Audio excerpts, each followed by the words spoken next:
Muito prazer em conhecê-lo.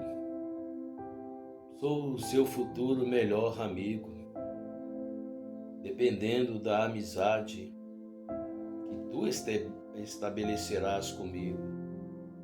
Quem sabe num bom restaurante, numa bela de uma pescaria, ou uma partida de futebol, trazendo lazer e alegria. Mas posso ser apenas um desconhecido, como tantos que passam por nossa vida, e nem se lembrarás do meu nome. Serei uma pessoa preterida. E se nós nos desentendermos numa grande discussão, partirmos para vias de fato, gerando a maior confusão, e então eu me arrependo de ter um dia conhecido, um sentimento sincero, por nós dois ser destruído. Mas se formos amigos de verdade, sempre haverá o lugar para o perdão. E então nossa profunda amizade se converterá no amor de irmão. Muito prazer em conhecê-lo, meu futuro amigo de verdade. Só tem algo que possa anular a nossa sincera amizade, a tão desprezível indiferença, sentimento mais nocivo deste mundo, pois mata o amor na raiz, deixando um vazio profundo. Pois se és um sujeito orgulhoso, sinto muito em lhe dizer, vá procurar sua turma, de mim você pode esquecer. Não mereces a minha amizade, nem tampouco a minha companhia. Eu mal conheço você e jamais te conheceria. Bendito seja o nome deste Deus maravilhoso. Sempre eu fico olhando os trabalhos que eu faço. E esse faz parte do livro A Lenda da Rosa Mística. Na introdução, logo no início deste livro, que fala sobre uma jovem órfã que estava revirando lixo, caçando o que comer, porque estava faminta. Até que encontrou em um velho seu porto seguro.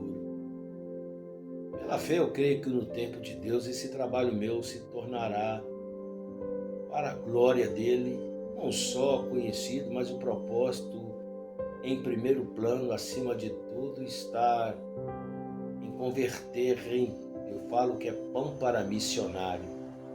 E eu creio nisso, que Deus ainda há de levantar alguém que esteja disposto a acreditar nas minhas ideias. Mas esse poema fala sobre a amizade e no capítulo 2 tem um texto que eu fiz uma reflexão sobre a frase de Saint-Exupéry, autor do livro O Pequeno Príncipe, da amizade estabelecida entre o príncipe e uma rosa, algo análogo a Zoe e o seu mestre. E a frase de Saint-Exupéry é: tu te tornas eternamente responsável por aquilo que te cativas. Eu falo na lei da reciprocidade, e quantas vezes nós passamos por frustrações, decepções, e nessa reflexão eu deixei o seguinte texto: ninguém é obrigado a gostar de alguém, só que existe um porém. A partir do momento em que se cativa alguém, também se torna cativado, tornando a reciprocidade parte da lealdade reverberando a amizade. Aos que são ingratos, afirmo que estes de fato não sabem cativar a ninguém, por isso tratam com desdém, fazendo as suas próprias escolhas na base do interesse, não pela sensibilidade que atrai a fraternidade. Aquele que tem o dom de cativar facilmente se predispõe a amar, pois traz em seu coração a doce fragrância, a excelência da essência de ser o fluxo do amor. E se alguém o fere, palavras ferinas desfere, ele exala o perfume da flor, do mais sublime teor, o doce sabor do amor. E ainda que lhe doa o pranto, jamais perderá o encanto, pois traz no coração o amor e o perdão, o perfume de Deus exalando neste mesmo coração. E com ele aprende a amar, aprende também a perdoar, até mesmo a compreender que não precisa de reciprocidade quando se ama de verdade. Eu, ao longo das décadas que eu tenho vivido, quantas vezes eu já não passei por frustrações, desilusões, quantas vezes já não me decepcionei, mas também quantas vezes já decepcionei pessoas. Mas nessa reflexão e neste poema da verdadeira amizade, fica claro o propósito de, acima de tudo, a gente ter sempre um coração sincero, um coração ameno e sem o egocentrismo, porque quando nós nos sentimos o centro do universo, um ego inflado, qualquer coisa nos machuca, nos fere. Mas aquele que tem o coração exonerado e o ego vazado, ele se predispõe a amar, a respeitar, ainda que não haja a tão, por mim, enfatizada reciprocidade. Mas para cima, acima de tudo isso, para mim, porque eu entendi ao longo de todas essas 6 décadas que eu tenho vivido, que quando nós baseamos, quando nós estabelecemos, melhor dizendo, a nossa fé, a nossa confiança, a nossa esperança em Deus através do que aqui está escrito, aí sim, nós nos tornamos um castelo forte, porque estamos alicerçados em um castelo forte. Um texto que está nesse livro aqui de Jeremias, capítulo 17, que diz que maldito é o homem, vou começar do início, que bendito é o homem que confia no Senhor. Onde que está? Até eu achar, ainda mais com a letra pequena, mas aqui diz o seguinte: bendito é o homem que confia no homem, maldito é o homem que confia no homem, que faz do seu braço a sua força, aparta o seu coração de Deus. Ele é como uma árvore plantada no deserto. O homem confia na sua própria força, na sua capacidade, aí sim, as decepções, as frustrações e a sua fragilidade, a sua falibilidade faz com que ele se frustre. Eu não estou achando, meu Deus, eu sei que está no capítulo 17 e diz o seguinte, o que eu queria deixar sobre a confiança do Senhor, que bendito é o homem que confia no Senhor, ele será cheio. Versículo 7 do capítulo 17. Bendito é o homem que confia no Senhor, cuja esperança é o Senhor. Ele será como uma árvore plantada junto às águas, que se estende as suas raízes para o ribeiro. Não receia quando vem o calor. Suas folhas são sempre verdes.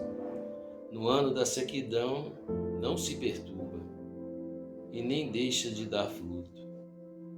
A grande realidade é que a vida nos ensina a buscar e confiar em Deus. O homem sempre vai nos decepcionar. E quantas vezes já não me enchi de esperança, mas depois fiquei frustrado e decepcionado.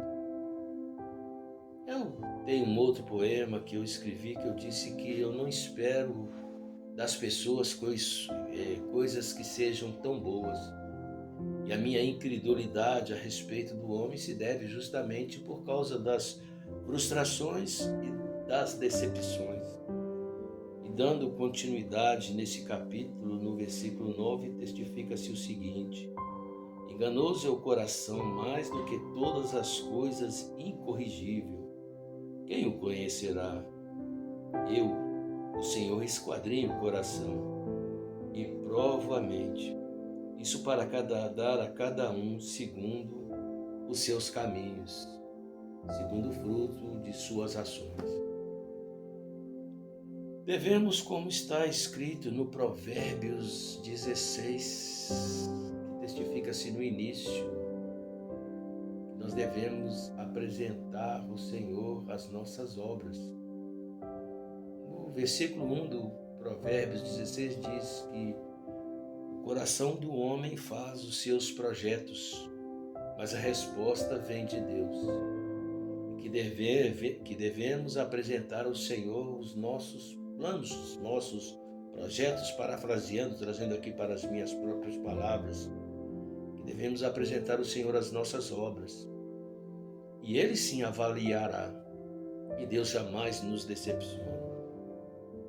Por isso eu aprendi a confiar naquilo que está escrito.